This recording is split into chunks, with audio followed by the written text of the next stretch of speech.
S'il y a des choses que le Seigneur ne peut pas partager, c'est l'adoration. Alléluia. Et la Bible dit, Dieu ne partage pas sa gloire. Amen. L'adoration donc est un domaine exclusif de Dieu. Il ne le partage pas avec quelqu'un d'autre. Vous pouvez voir toute la Bible et vous allez vous rendre compte que l'adoration est le seul domaine qui est réservé et non négociable. Alléluia. Il y a des gens qui sont debout, il y a ma place qui est vide. Y a-t-il quelqu'un qui veut s'asseoir sur ma place? À ma place, s'il vous plaît? Y a-t-il une maman qui est debout là-bas? J'ai lu cette ma place. Protocole. Le modérateur, mon ancien. Veuillez prendre ma place, s'il vous plaît. Alléluia. Dieu ne partage pas sa gloire. Le mot gloire, le hébreu kabod, qui veut dire le kilo, qui veut dire le poids, qui veut dire l'impact. Dieu ne veut pas partager son kilo, le poids qu'il a, avec quelqu'un d'autre. Dieu ne veut pas partager son impact avec quelqu'un d'autre. Dieu ne veut pas partager son poids avec quelqu'un d'autre. D'ailleurs, si le diable a eu des problèmes jusqu'à ce qu'il ait été chassé du ciel, parce qu'il s'est hasardé à vouloir prendre la place de Dieu. Alléluia. Amen. Et Dieu, toute sa bande, les a précipités sur la terre. Nous sommes dans Isaïe chapitre 14, le verset 12 jusqu'au verset 15, vous pouvez voir ça. Alléluia. Amen. Dieu, comme étant une entité spirituelle, voulant marcher avec un peuple qui est charnel, il a fait sortir les enfants d'Israël de l'Égypte. Il les a donné deux choses. La première des choses, c'est la loi. La deuxième chose, c'est le sacerdoce. Et dans la loi, le premier commandement que Dieu a donné aux enfants d'Israël, tu n'auras pas un autre Dieu devant ma face. Pourquoi? Parce que je suis un Dieu jaloux, qui punit l'iniquité des pères sur les enfants, et vous connaissez toute la suite. Dieu dit, je suis un Dieu jaloux. C'est pour la première fois que la Bible, depuis le début de la Bible, que Dieu manifeste sa jalousie. C'est à cause de l'adoration. Je vais ouvrir une parenthèse que je vais fermer tout de suite. Il y a des gens aujourd'hui qui n'avancent pas, qui ont des combats, qui ont des difficultés. Non pas parce que c'est à cause des démons ou des sorciers. C'est parce qu'ils sont victimes de la jalousie de Dieu. Vous avez tellement adoré les créatures à la place des créateurs, ainsi que le créateur est devenu jaloux. Amen. Il y a des gens aujourd'hui dans la vie, vous avez perdu votre téléphone, vous êtes allé à la police, n'est-ce pas? Mais là, vous avez perdu la Bible, vous ne l'avez pas fait.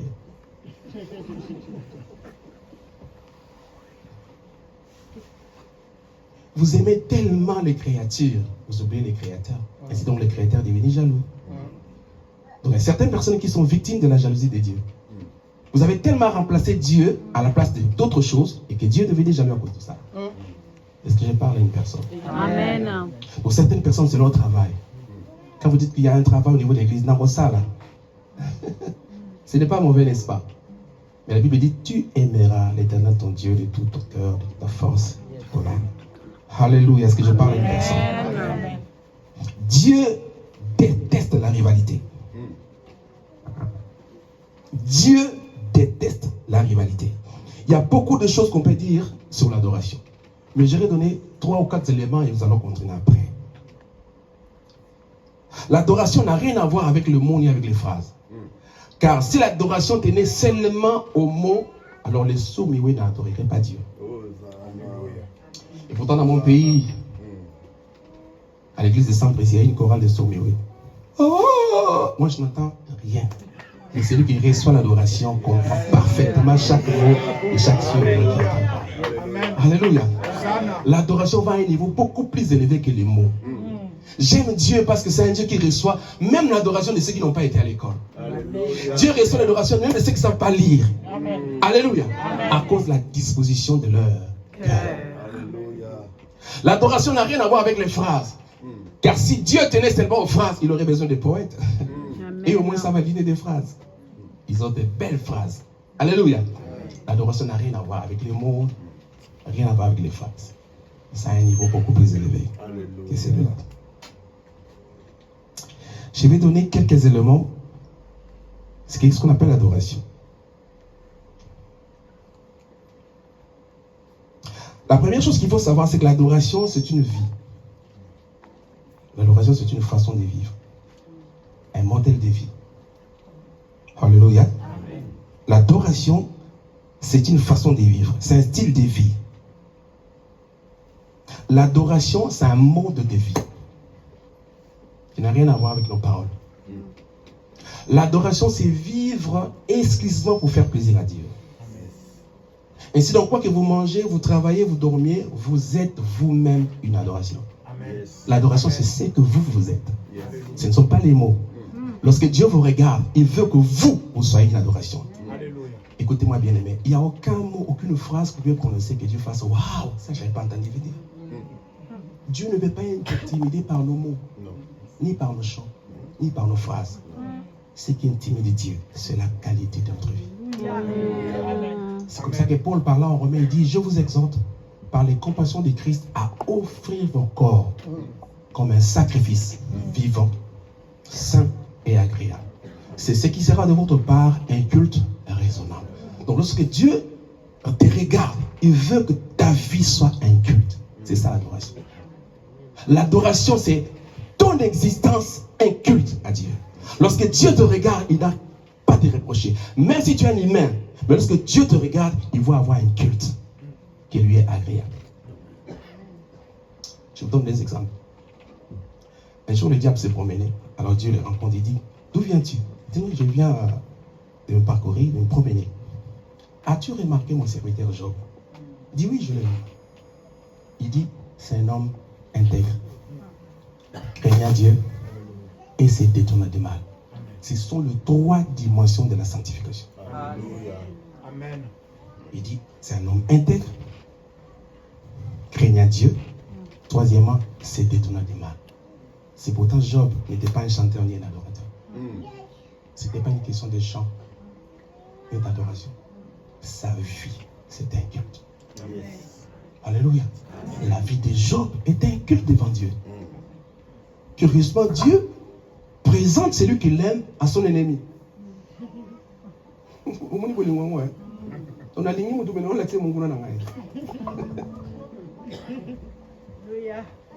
Vous et moi, nous étudions la parole du Seigneur. Et le professeur est là. Il est inscrit que pour comprendre un concept biblique, il faut rentrer dans la Bible et voir la première fois où ce concept a été utilisé. C'est avec Abraham, n'est-ce pas? Abraham, Dieu lui a demandé son fils. Et il a parcouru 3 jours de marche. Et après 3 jours, il a vu la montagne de Morija. Il s'adresse à ses serviteurs, il dit, vous restez ici, moi et mon enfant, nous allons adorer. Il va sacrifier, tuer son fils, mais il parle d'adoration. Donc l'adoration, c'est un sacrifice. Amen. Il n'y a pas d'adoration sans les sacrifices. Amen. Et lorsque Abraham arrive sur la montagne, Abraham ne chante pas. Abraham n'a pas chanté. Ce n'était pas une question de chant ou d'adoration ou quoi que ce soit, non. Ton fils n'est pas un chanteur, mais il parle d'adoration. Donc l'adoration, c'est le sacrifice de sa vie. C'est quand ta vie devient un culte. Lorsque Dieu te regarde, il voit un culte. Ainsi donc, tu sois au travail, tu sois à la maison, tu sois au caillou, ta vie est un culte qui plaît à Dieu. Ainsi donc, l'adoration, c'est vivre continuellement pour faire plaisir au Seigneur. Continuellement, exclusivement pour faire plaisir à Dieu. Alléluia. Amen. Que tu travailles, que tu manges, que tu dors, tout ce que tu fais doit rendre gloire au Seigneur. La première chose qu'il faut retenir de l'adoration, c'est ça. Vous avez écrit? L'adoration, c'est vivre continuellement pour faire plaisir à Dieu. L'adoration, ce n'est pas une question, ce n'est pas brancher un téléphone et débrancher après. On ne fait pas l'adoration. On ne monte pas l'adoration. On ne chante pas, mais on est une adoration. Amen. Ce n'est pas une question des lieux, ce n'est pas une question d'un endroit que l'on fréquente. De toute façon, la vie chrétienne ou l'adoration, ce n'est pas un culte que l'on fréquente. L'adoration, ce n'est pas une question de dimanche.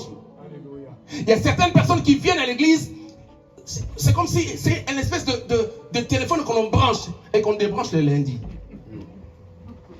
Donc, il vient à l'église, c'est ici qu'il est adorateur. Mais dès qu'il sort de cette porte-là, il est autre chose. Alléluia. Amen. Ce n'est pas question de l'espace, ce n'est pas question d'une saison, ce n'est pas question d'un lieu. On est une adoration. Quand tu parles avec les gens, tu es une adoration. Quand tu travailles au travail là, tu es une adoration. Même dans ton couple, tu es un culte. Lorsque Dieu te regarde, il apprécie ce que tu es, il apprécie ta personne. Il trouve que tu es une référence, tu as un culte pour lui. Pourquoi? Parce que tu es un sacrifice vivant, saint, agréable à Dieu. Est-ce qu'on peut acclamer le Seigneur?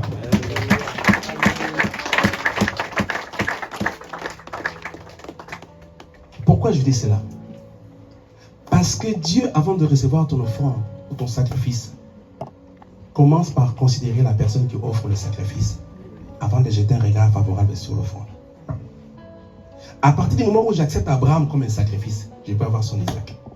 Je ne sais pas si tu me fais comprendre. Amen. Dieu commence par regarder la personne qui donne l'offrande, ou regarder la personne qui chante ou qui adore, avant de recevoir son adoration. À partir du moment où ta vie est un culte, alors Dieu regarde ce que tu chantes pour lui. Amen. Caïn et Abel, ce sont des enfants du même père. Ils ont fait des sacrifices. Et Dieu a accepté l'offrande d'Abel. Il a révisé le plan des cas. Vous savez pourquoi? Parce que son cœur était mauvais. Dieu commence à regarder le cœur de celui qui adore avant de considérer son adoration. Amen. À partir du moment où vous êtes un culte devant Dieu, c'est comme ça que votre adoration a du sens pour le Seigneur. Ce n'est pas une question de mots, ce n'est pas une question de phrases. Est-ce que je parle à une personne? Amen. Dis à ton frère, sois un culte devant Dieu. Sois un culte devant. Répète avec beaucoup de conviction.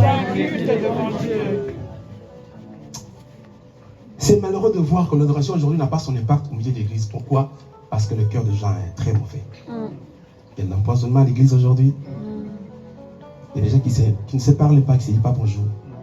Et certaines personnes viennent à l'église, après le culte, il n'a même pas besoin de dire bonjour aux gens. C'est que les Akilo, cela bien là-bas, tout que tu as dit. Parle avec les gens. Alléluia. Tu n'es pas obligé d'être ami aux gens, mais parle avec eux. L'amitié, c'est une autre dimension, n'est-ce pas? On peut être frère à l'église, on se dit bonjour, même juste après le culte. On n'est pas amis, mais on est dans la famille. On est une famille. Lorsque Jésus est venu, il est venu pour former une famille. C'est ce qu'on appelle le royaume des sacrificateurs. Alléluia. Soit bien que les gens parlent avec des cotons. Aujourd'hui, on vit dans une génération, je ne comprends pas. Quelqu'un peut prendre son téléphone, parce que c'est son téléphone à lui, c'est parce que son wifi qu'il le paye. Il commence à parler sur la vie d'une autre personne sans forcément la connaître. Amen. Je ne comprends plus rien. Je ne comprends plus rien. C'est-à-dire que tu as cela, tu as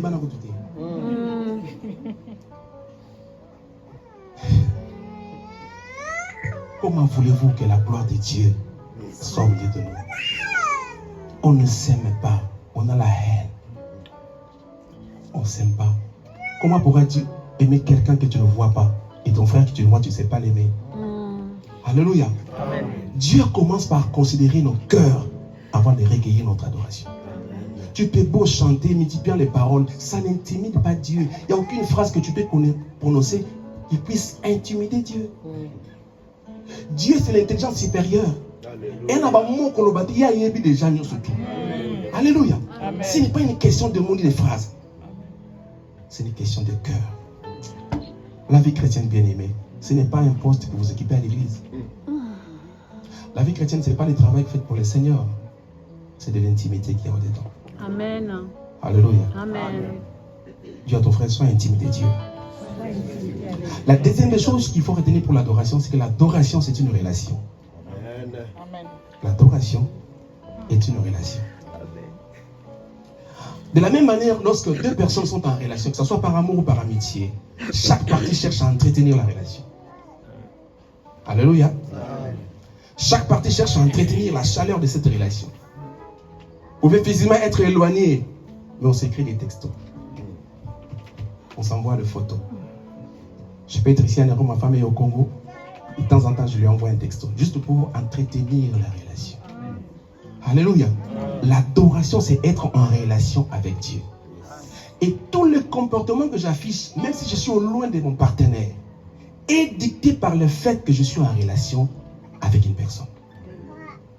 L'adoration, c'est être en relation avec Dieu.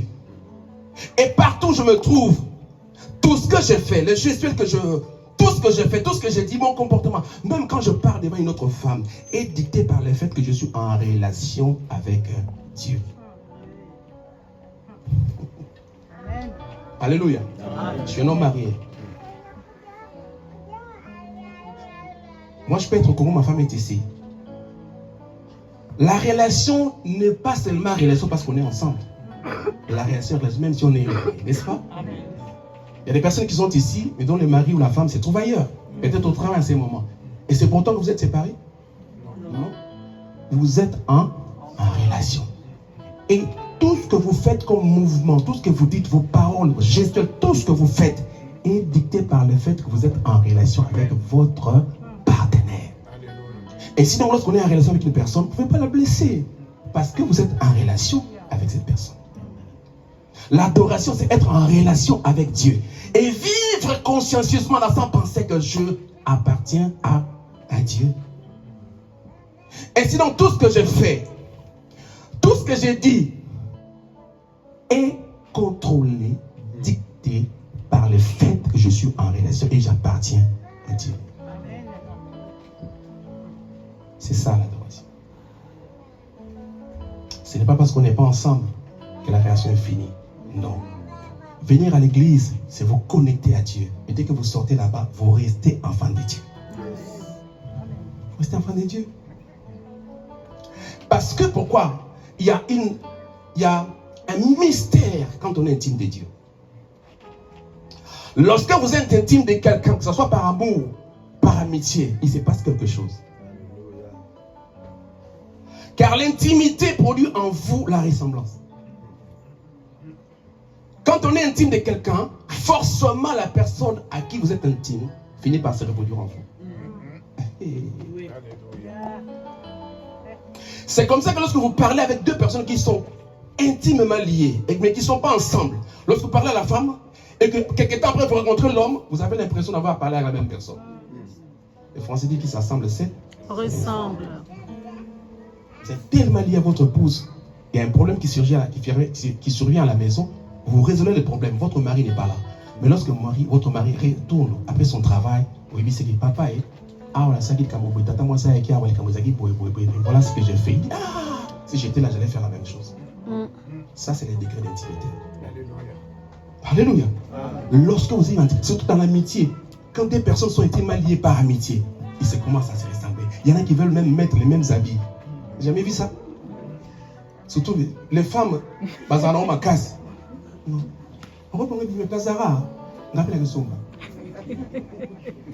Elle aime tellement la personne, elle va avoir les mêmes vêtements que la personne.